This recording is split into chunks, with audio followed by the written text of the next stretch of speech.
Hey, good day to you. This is Todd. I am a regular dude walking the Word. Today, I'm here to tell you that marriage must start with God. Okay? Pretty easy. And you're going to see how it plays out today in this. We're going to read from Genesis 24, verses 62 to 67. And we will be concluding chapter 24, which is 67 verses long today. And we conclude with Rebecca finally meeting Isaac. The whole chapter is building up to this point here. Okay? So let's start with verse 62. It says this: Now Isaac had come from Beer Lahai Roy, for he was living in the Negev. He went out to the field one evening to meditate. Okay? So he went to meditate, and he wasn't out there like doing that kind of goofy stuff. When it says meditate, he was obviously spending time with the Lord. Okay, so he's out there to meditate, and it's obviously a quiet time too. He doesn't have the full band out there and all kinds of festivities and everything going on. Okay, goes out to meditate, and my notes in the bottom of my Bible, this is a Charles Stanley Bible, says he went out to the field one evening to meditate. Isaac must have learned the value of meditation from his godly father Abraham, who clearly taught his son the intimacy with God was always supposed to be his highest priority. Okay, and Abraham, it took him a long time to learn this, but he was learning, the intimacy with God. Okay, and then walking with God.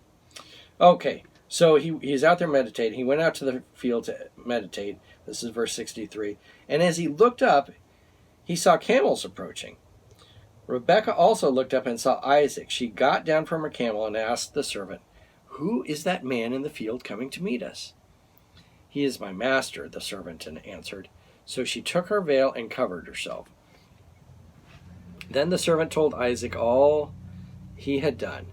And Isaac brought her into the tent of his mother Sarah, and he married Rebekah. So she became his wife, and he loved her, and Isaac was comforted after his mother's death. Okay? Big thing here. This is the first time he's seeing Rebekah, but it says it wasn't like he hated her and whatever, because it clearly says, verse 67, Isaac brought her into the tent of his mother Rebekah, and he married Rebekah. She became his wife, and he loved her. Okay? He loved her. And you'll see that played out through the rest of the story here too. But the big thing I wanted to focus on, before she came along, he was out in that field meditating. Okay? And it goes back to, if you're looking for a godly wife, spend time with God first. Okay? Don't go, I'm looking for a godly wife, and you completely ignore God because you're so looking for your wife. Okay? You have to spend time with God first and develop that relationship between you and the Lord, and then your marriage relationship should come from that. Okay?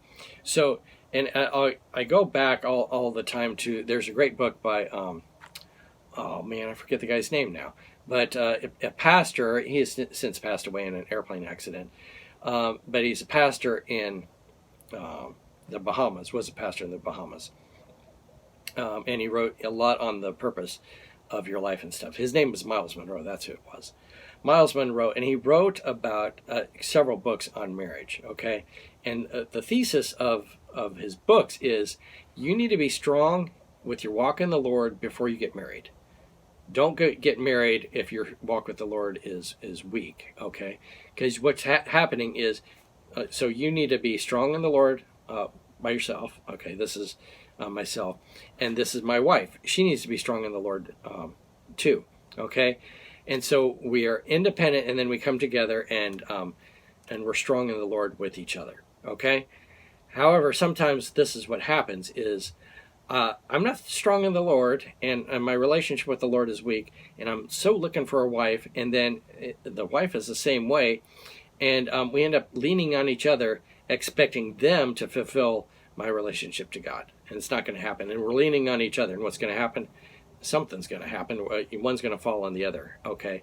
And you might have one person that they're strong in the Lord, the other person is not, and you're trying to hold up that person, it's not going to work out so well. Okay, you have to be strong in the Lord first, and then the marriage should grow from that.